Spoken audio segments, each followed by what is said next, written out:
ওই যে কথায় আছে না, রূপে লক্ষ্মী গুণে সরস্বতী। হ্যাঁ, আমি রূপে তো লক্ষ্মী নই, তবে গুণে একটু। মার মর্মটা সত্যি বুঝতে পারছি। আজকে 12টার দিন হয়ে গেল মা বাড়িতে নেই। কেন, কি বৃত্তান্ত তোমাদের সব কিছুই পরে জানাবো। তো মায়ের মতন করে সব কিছু করার চেষ্টা করছি। জানি না কতটা পারছি কি পারছি না, তবুও চেষ্টা করছি। মারা সারাদিন বাড়িতে থেকে যে কত কাজ করে সেটা একটা দিন মা বাড়ি না থাকলে আমরা সবাই হাড়ে হাড়ে টের পাই।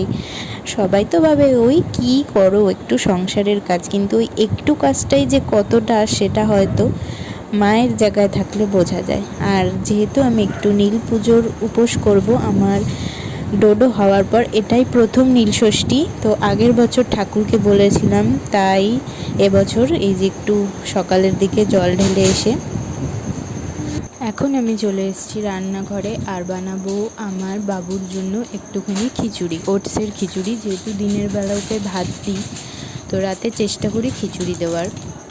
ওটসের খিচুড়িটাই দিই। এখানে সমস্ত ভেজিটেবলস নিয়ে নিয়েছি। আর কোন ব্র্যান্ডের ওটস দেখালাম না।